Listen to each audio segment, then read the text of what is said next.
It is very difficult to take the floor after those wonderful speeches and referring also to CEDAW, and I'm here humbly going to share with you also how CEDAW celebrating this 30th anniversary of the Beijing Declaration and Platform for Action, which, as was stated by all the speakers, is indeed a landmark agreement that has been instrumental in advancing women's and girls' rights since 1995.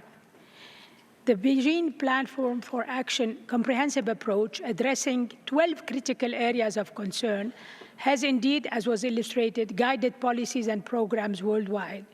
We have witnessed significant progress in areas that were alluded to, including institutional mechanism, gender parity in primary schools, etc. However, the challenges persist, and even worse, the backlash against the rights are worrying. Underrepresentation of women in decision-making and new forms of violence and misinformation. As we reflect on the past 3 decades, we must renew our commitments to gender equality, combat these challenges, and explore emerging issues like online violence to ensure that the Beijing Platform for Action remains relevant and effective tool for future generations. While we acknowledge the progress since the Beijing Platform for Action, we must also confront the evolving challenges. And these new forms of online and technology-facilitated violence, but at the same time, as was stated by the Secretary General of ITU, the opportunity that technology can afford women, we have to really turn our urgent attention to all these issues, as emerging technology, including AI algorithm, could set back or could lead to some discrimination, but there are also opportunities for positive change. The Beijing Platform for Action and the Convention on the Elimination of All Forms of Discrimination Against Women, CEDAW, have worked in tandem for the past 30 years. As you know, CEDAW predated the Beijing Platform for Action, but has really used the Beijing Platform for Action to provide a comprehensive framework, because CEDAW, being a legally binding instrument, is the strongest mechanism for the protection, promotion, and fulfillment of women's rights.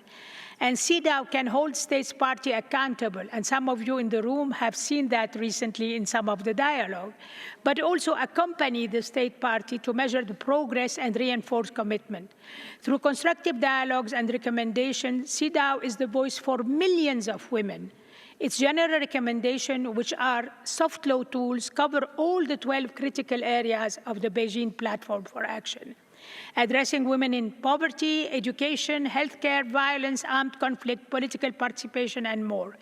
Crucially, CEDAW addresses emerging issues like the amplified stereotype in the area of technology, so that the Beijing Platform for Action remains relevant. I was stated technology was cited, but we were not aware of where we are going to be 30 years after that.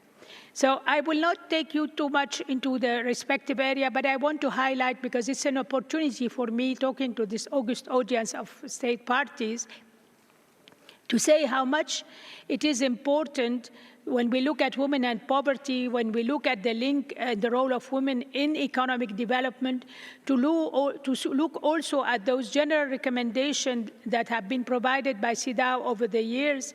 And we have now we have 40 general recommendations that has been adopted. But I want to quote here on women and poverty, in particular, general recommendation number 34, on rural women, and general recommendation number 29 on economic consequences of marriage, which further solidify the connection that the Beijing Platform for Action has alluded to. On education, again, I cannot quote enough the general recommendation number 36, where the whole issue of minimal number of girls in STEMs, where the whole issue of not being able to reverse this trend is still with us and is still a big challenge. Yet we have some guidance to state party who would like to address that in that soft law tool. Women and health, the same. Even if we are not very happy anymore with our general recommendation 24, because we have evolved much beyond that in jurisprudence on the bodily autonomy, and because of the threat on sexual and reproductive health and rights, we are very concerned, and we are already considering to update the general recommendation to take into account all these developments. The same applies to violence, which is the fourth area of the Beijing Platform for Action.